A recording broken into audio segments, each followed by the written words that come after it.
All right, relational.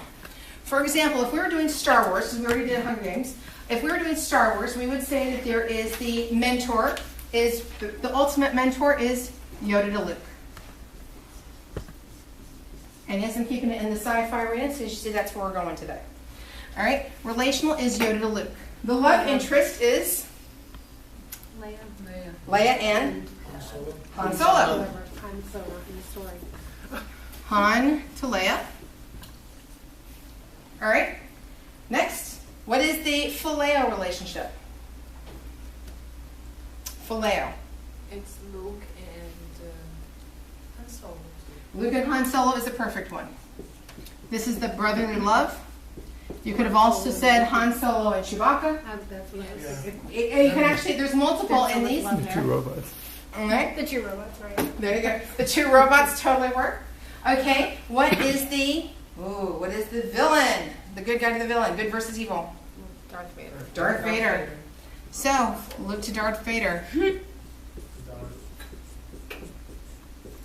What did you say the first one was? Yoda and Luke was what? Mentor. Mentor.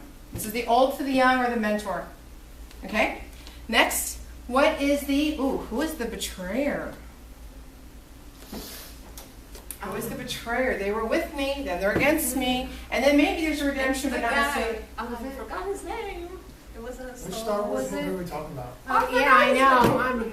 I think I've seen them. The real ones. The real The ones. real one. There's only one of them. Okay, Boba Fett or is it Han Solo? This one would be, and this is now going back this is when I was a kid, but these are the real ones. They're the originals. Lando Calrissian. Yeah. Lando Calrissian to Han. Which you can see them in multiple, but right now we've been talking about the old movies rather than the newer ones. All right, Han to Lando. All right, Lando sells him out to Darth Vader.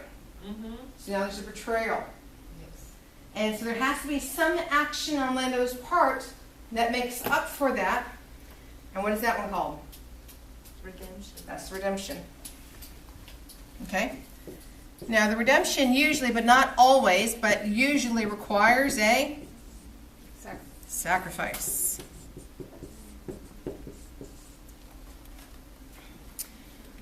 So I was really saddened. I realized that one of the sci-fi trilogies that came out, they were making 4 movies, but they only came out with 3 of them, was a set called Divergent. And they never finished the 4th movie. And I'll tell you why. And it is the most beautiful picture, and I've been saving it for tonight, and now I'm excited to talk about this one. I want to talk about for a moment the betrayer, the redemption, and the sacrifice, and what that requires. Because the author was really phenomenal the way she wrote this.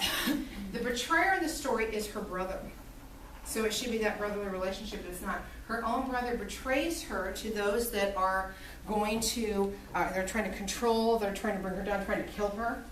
And as her brother betrays her and he's in hiding, it comes down to the end of the story, they're going to meet the final bad guy, the final villain, the final antagonist. And this is a death walk. This is going to end in someone dying. She's like, no. They're not coming out with the movie, I already checked. Okay, you don't have to, no spoilers. Okay, go ahead, Amanda. But what is interesting is in the first and second book, it had every one of these. It had the mentor, it had the love relationship, it had the brotherly love, it had the bad guy, it had the betrayer, and the betrayer is her own brother.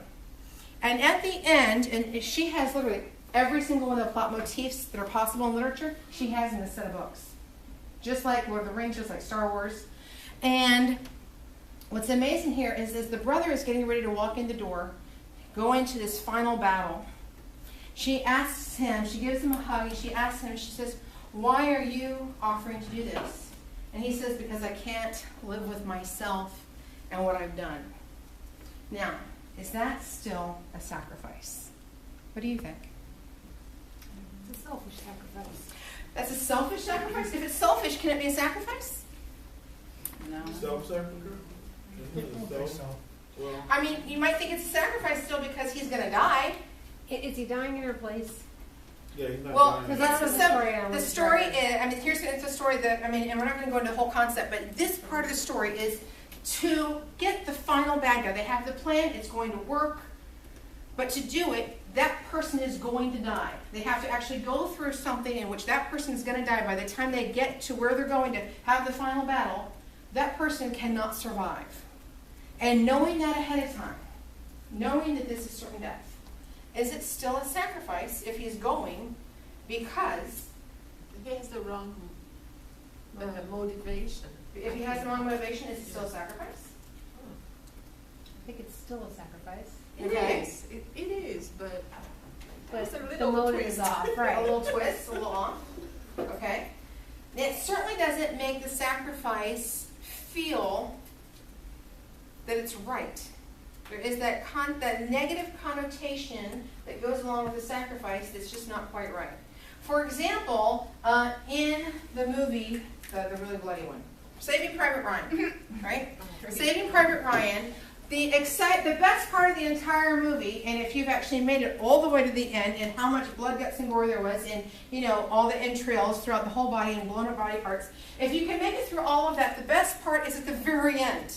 And they finally, as the last guy is dying with his final breath, and realizing that he lost an entire squad or platoon, an entire group of men has died to get this one punk kid off of the front line so he can go home because all the other brothers had died. So, they said, man, all the other boys died in this one family. We're going to save one kid so that they can go back to their family. And at least we won't have wiped out the entire line.